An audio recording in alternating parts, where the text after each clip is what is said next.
مضبوطی سے تھام لو. پہلا لفظ کیا جی؟ وَاعْتَصِمُوا. وَاعْتَصِمُوا کا مطلب ہے پکڑ لو، تھام لو. بِحَبْلِ اللَّهِ، اللہ کی رسی کو، اللہ کی رسی کو مضبوطی سے تھام لو. سمجھ آ گیا؟ وَاعْتَصِمُوا بِحَبْلِ اللَّهِ جَمِيعًا، سب کے سب. جمیعاً مطلب سب کے سب. اے لوگو تم سب کے سب اللہ کی رسی کو مضبوطی سے تھام لو، اللہ کی رسی کو مضبوطی سے پکڑ لو. وَاعْتَصِمُوا بِحَبْلِ اللَّهِ جَمِيعًا. ترجمہ بولو اس کا. وَاعْتَصِمُوا بِحَبْلِ اللَّهِ جَمِيعًا، اللہ کی رسی کو مضبوطی سے تھام لو، پکڑ لو. اللہ کی رسی سے مراد مفسرین نے لکھا کہ قرآن پاک ہے، یا تو اس سے مراد قرآن پاک ہے. نمبر 2، یا اس سے مراد اللہ کا دین ہے. دین کو مضبوطی سے تھام لو، قرآن کو مضبوطی سے تھام لو. جی. وَلَا تَفَرَّقُوا، اور فرقوں میں نہ بٹو، گروپ بندی نہ کرو. اللہ کی رسی کو مضبوطی سے تھام لو، فرقوں میں نہ مت پڑو.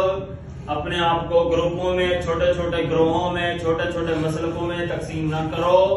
ایک قرآن کے نیچے جمع ہو جاؤ اور ایک دین کے نیچے جمع ہو. ٹھیک ہے؟ تو اس آیت میں تفرقہ بندی سے اور گروپ بندی سے منع کیا جا رہا ہے. مسلمانوں اتحاد اور اتفاق کے ساتھ رہو. وَاذْكُرُوا نِعْمَتَ اللَّهِ عَلَيْكُمْ، اور اللہ کی اس نعمت کو یاد کرو. اِذْ كُنْتُمْ أَعْدَاءً، جب تم آپس میں دشمن تھے.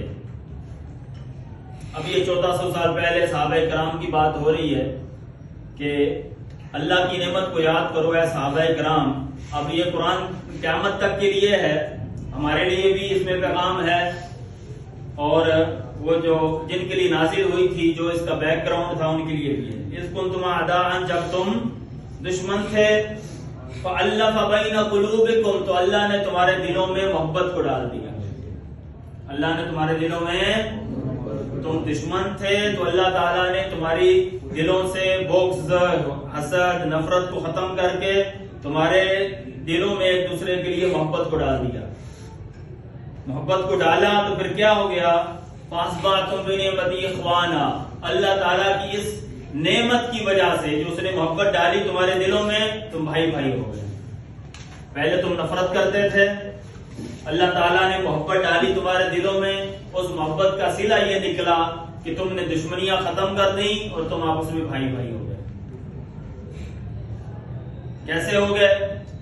مکہ مکرمہ میں مسلمان ہوئے چند لوگ، انہیں ہجرت کا حکم ہوا کہ تم ہجرت کر کے مدینہ منورہ چلے جاؤ. مدینہ منورہ آئے تو مدینہ منورہ میں جب آئے تو یہاں نیا ماحول تھا. مدینہ کے رہنے والے انصار کہلاتے ہیں. کیا کہلاتے ہیں؟ جو مکہ سے آئے تو انہیں مہاجر کہا جاتا ہے. مکہ سے آنے والوں کو مہاجر کہا جاتا ہے. اب مکہ میں فیملی میں سے ایک ایک ممبر نے سمجھو اسلام قبول کیا تھا. کسی کے باپ نے کیا تھا، کسی کے بھائی نے کیا تھا.